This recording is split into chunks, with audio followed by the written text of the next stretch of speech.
I need your help me please subscribe my channel when I met Claire. She felt like a calm after years of storms. I was 35, exhausted from the games and half-truths of dating. She carried herself with elegance yet groundedness, the kind of woman who could make even silence feel warm.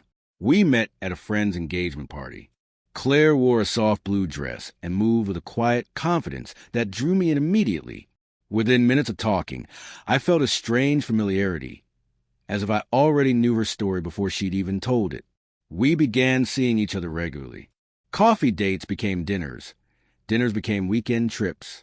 She rarely spoke about her past, only that she'd had a few failed relationships and preferred living in the present. I respected that. Everyone has wounds they aren't ready to reveal. What mattered to me was who she was now. Over time, I started imagining a future with her. There was chemistry, laughter, and an emotional connection that made me want to build a life together, not just share a home. About a year into our relationship, I proposed. For a split second, she froze. Then tears welled in her eyes, and she whispered, "Yes." But after that night, something changed. She became protective of her phone. She flinched at simple questions about her childhood, her closest friends, her family. Once, she even joked that I asked too many questions for a man about to marry her. I laughed it off, but the words lingered. Then, 2 months before the wedding, she got a call. Her tone dropped instantly, nervous, tense. She stepped outside, and through the window, I heard her whisper, "They can't find out yet." My stomach twisted. When she returned, she acted as if nothing happened, smiling and asking if I wanted to go out for dinner. That night, I couldn't sleep. For the first time, I felt the cold curiosity that had destroyed other men's peace, the urgent need to know what she was hiding. The next morning, I followed my instincts. She told me she was meeting a former co-worker for brunch, but the way she avoided my eyes set off alarms. I waited a few minutes after she left, then quietly followed. She didn't go to a cafe. She drove to a quiet suburban street and parked in front of a small 2-story house with a fenced yard. Toys were scattered across the porch. My first thought, maybe she was babysitting for a friend. Then 3 children came running toward her. 3, not 1, not 2, but 3 kids, all under 10. "Mommy!" they shouted, wrapping their arms around her legs. She bent down, hugging them tightly, tears glistening in her eyes.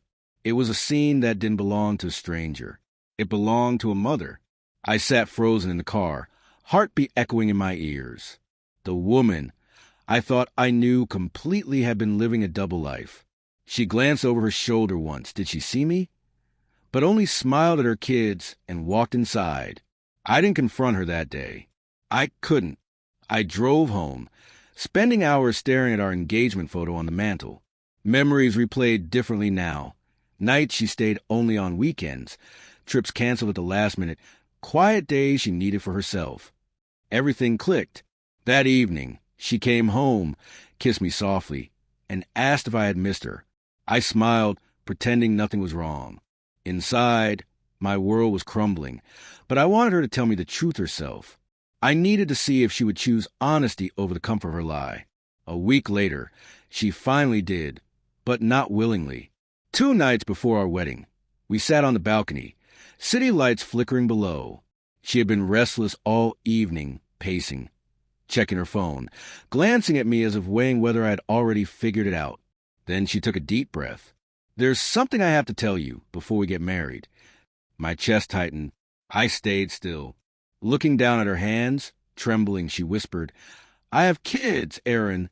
3, 2 boys and a girl." She expected me to explode, but I didn't.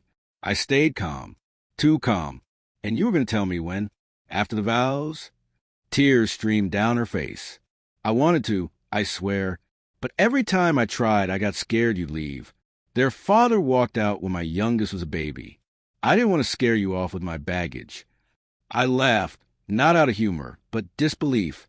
"You hid 3 lives from me, Claire. 4 2 years. You let me plan a wedding, build a future, all while living a lie." She reached for my hand. I pulled away. "Please, Aaron, you don't understand. I fell in love with you before I knew how to tell you. Then it just got harder. I thought Maybe after the wedding, when things felt safe. Safe? I interrupted. You mean comfortable enough to lie forever? Her face crumpled, and for a moment, I saw the woman I once loved. Scared, desperate, human. Part of me wanted to forgive her. The other part knew some betrayals are irreparable. The next morning I left. No yelling, no arguments.